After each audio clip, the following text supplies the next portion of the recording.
ഈ ചൂട് കപ്പക്കൂട്ടാനും കൂട്ടി ദോശ അങ്ങോട്ട് ഒരു പിടി പിടിക്കും. എന്ത് സ്വാദാന്നറിയോ? നിങ്ങൾ ഉണ്ടാക്കിയിട്ടില്ലല്ലോ, ഇപ്പൊ തന്നെ ഉണ്ടാക്കിക്കോളൂ. മുഴുവൻ കാണും കേട്ടോ. എല്ലാവർക്കും നമസ്കാരം. ഇന്ന് ദോശയും കപ്പയുമാണ്. കപ്പ ആകാശനാണ് കപ്പ കൂട്ടാൻ ഇഷ്ടം. അപ്പോൾ അതുപോലെ ഉണ്ടാക്കാന്ന് വിചാരിച്ചിട്ടാണ്. അപ്പോൾ സവാളയും ഇഞ്ചി വെളുത്തുള്ളി പച്ചമുളകൊക്കെ നുറുക്കി കപ്പ ഞാൻ അവിടെ കുക്കറിൽ വേവിക്കാൻ വെച്ചിട്ടുണ്ട്. വേഗം ചെയ്യാം. ഇന്ന് മൊത്തത്തിൽ വൈകിപ്പോയി. വെളിച്ചെണ്ണ ഒഴിക്കാം. അപ്പൊ ഉരുളി ചൂടായി. ഇനി വെളിച്ചെണ്ണ ഒന്ന് ചൂടാവട്ടെ. വേഗം ചെയ്യാൻ വേണ്ടി കപ്പ ഞാൻ എന്താ വിസിൽ അടിച്ചു വെച്ചിട്ടുണ്ട് കുക്കറിൽ. അതായത് ആദ്യം വെള്ളം വെച്ച് അത് ഊറ്റി കളഞ്ഞിട്ട് വിസിലടുപ്പിച്ചതാട്ടോ. കുറച്ച് ഉപ്പ് ഇട്ടിട്ടുണ്ട്. ഇതൊന്ന് ചൂടാവട്ടെ. കടുക്,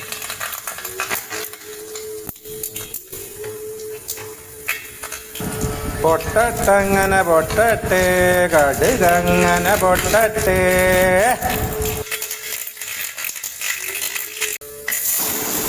പച്ചമുളക്, വെളുത്തുള്ളി, ഇഞ്ചി.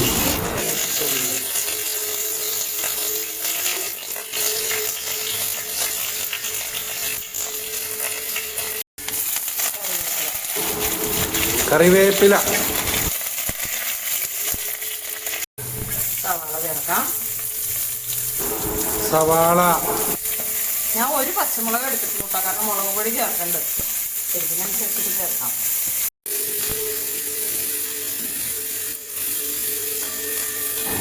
ഇനി എല്ലാം കൂടി ഇട്ടങ്ങോട്ട് ഇളക്കുക. പിന്നെ ഇളക്കി ഇളക്കി ഇളക്കി ഇളക്കി ഇളക്കി. എന്താ ഒരു വാസന! ഹൗ!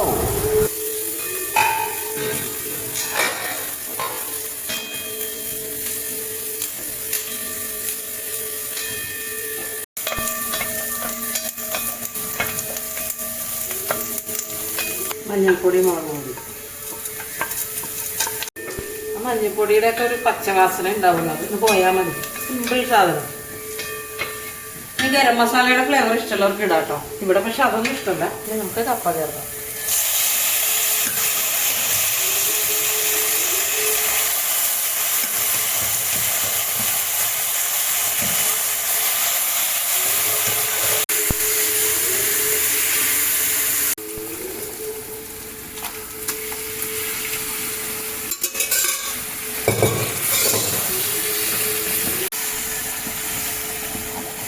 അപ്പൊ നമ്മുടെ സ്വാദിഷ്ടമായ കപ്പ റെഡി ആയിട്ടല്ലേ അമ്മേ?